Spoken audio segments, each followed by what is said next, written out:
my name is Jess and this is Vox Populi. Today I'm honoured to be joined by the writer Ed Dutton. Hello. How are you today? I'm okay, yes. It's very, very noisy and there's lots of people, which is bad for the autism. I don't know if your viewers can hear this. Sensory overload. And see this, but Jess's cameraman insists, he reckons it's good to film things in very noisy environments.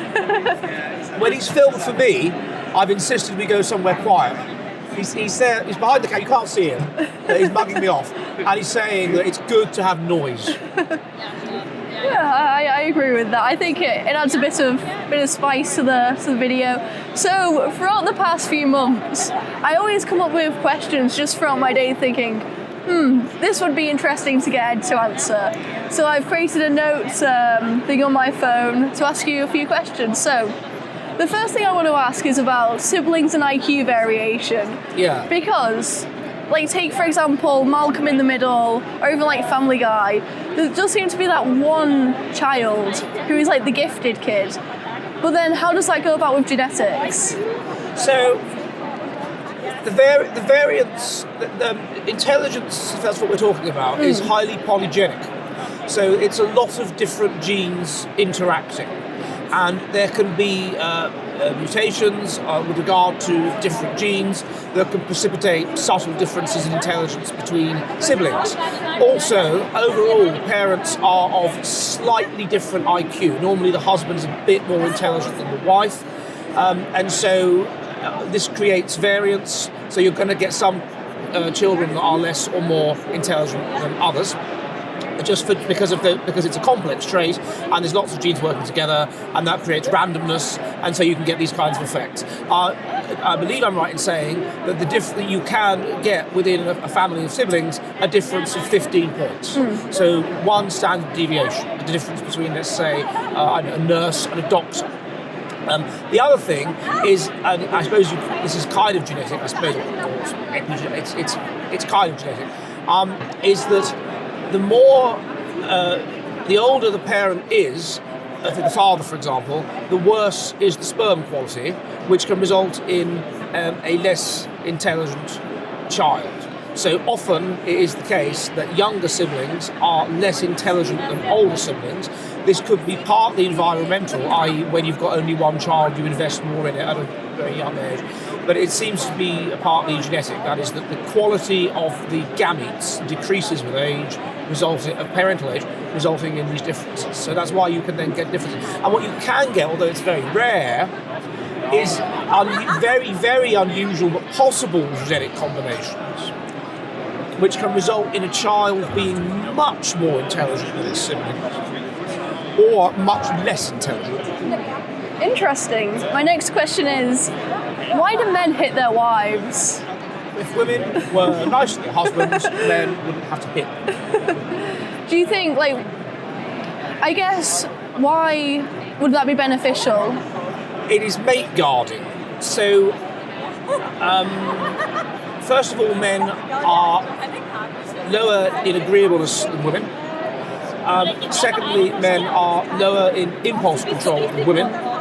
Thirdly, men are higher in certain aspects of neuroticism, like anger, than women. And so this would all militate in favour of them being more likely to lash out in an argument. When you say men hit their wives, it's a certain kind of man that will do that. What kind of man? Normally it would be a man that is high in psychopathic traits, let's say, or narcissistic traits, which is that they're a bit entitled and they feel like a false self where they're perfect. If you question that, then you question the means by which they are dealing with their low self-esteem. This causes narcissistic rage. They hit their wives. And the women will often, the kind of women that will get into relationships with men like that will be women that are a bit mentally unstable and poor in impulse control, and therefore the kind of women that will keep going and keep, as it were, provoking. Not that I'm saying they deserve it, but keep provoking and keep needling the chap, until he loses his temper and lashes out. The codependent narcissist, as it were. So it's a certain kind of man that does that. And the other element of it is just mate guarding. So if you've lucked out, if you're a bit of an ugly bastard, you're a bit short, fat, ugly, and you've managed to find some woman, and maybe she's a lot younger than you, I don't know, and she's got low self-worth, she doesn't know her value, and eventually she realises her mate value, and she realises her mate value is higher than yours, and she wants to leave you. Well, you have to mate guard, and one way of mate guarding is to hit her, which is to make her less attractive to other men, and also to sort of basically damage her self-esteem and make her feel so worthless that she doesn't feel able to leave you. So it's a form of mate guard. Okay, next question. I don't know if you've seen, but there are lots of videos on Twitter, mostly, of white people who have converted to Islam. Yeah. But a disproportionate amount of them seem to be ginger. Why is that? Ginger hair, it's not the same for you. In another life, maybe you might be ginger and free, in the words of David Dutton's spirit wife. One of the main thing that predicts conversion, dramatic conversion, and substantial conversion, i.e. moving from one identity to a very different one, is mental instability, is anxiety, is having a sort of mental breakdown. And what would predict doing that? Well, at an environmental level, one thing that would predict it would be feeling excluded, feeling left out. This predicts religiosity and predicts conversion experience, because then the conversion gives you a sense of empowerment and importance. Another thing, and you might also identify with those who are excluded and left out. Another thing is just general stress, and it might be that if you've been bullied when you're young, then you will just feel stressed more strongly and be more likely to have a conversion experience. So those two things would militate in favour of ginger people converting to Islam, ginger men, because ginger women are considered attractive by men, but ginger men are considered unattractive by women and other men, because gingerness is associated with estrogen, which brings me to my next point, which is that estrogen is associated with anxiety, it's therefore be associated probably with conversion experiences, and therefore we would expect ginger people to be more likely to have conversions. So I think that's why. My next question is, so I have an autistic brother, and he really likes trains and bikes. Why are autistic people generally more attracted to something like trains, especially considering, again, like, they're so loud? Like, what is it about that specifically?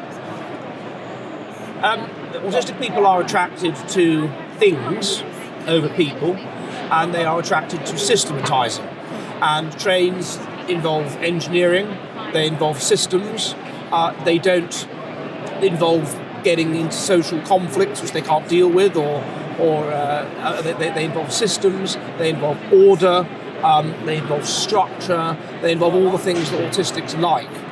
So I can completely understand why, and autistics, another thing is if they quite often feel quite high anxiety because they get overstimulated, as you said, noise, the world is this swirling chaos they don't understand, and so they get attracted to doing some kind of hobby which gives them some sort of stability and order and structure, and that can be train spotting or car spotting or whatever. But I think that's the main reason. Like today, I was at the railway station where my parents live, and this guy was a train spotter, obviously, and he asked the Indian chap that was the station master if he could buy 300 platform tickets. Now, platform tickets went out in about the 60s. It used to be that you had to buy a ticket to go onto the platform.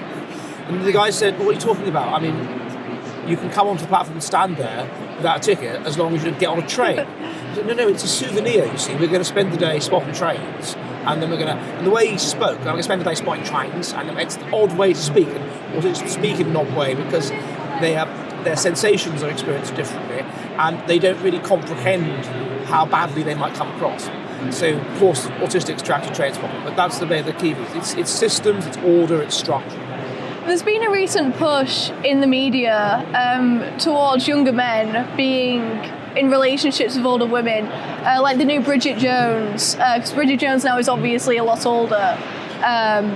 So do you mean young women being in relationships with older women being in relationships with younger men? Yeah. Why is there a push, and also what's the psychology behind cougars? The what? Why is there a push, and also what's the psychology behind cougars? Oh, cougars? Yeah. Well, I suppose there's a push for it in that it's a left-wing thing, and the left like to subvert all that is normal and traditional and sane and accepted.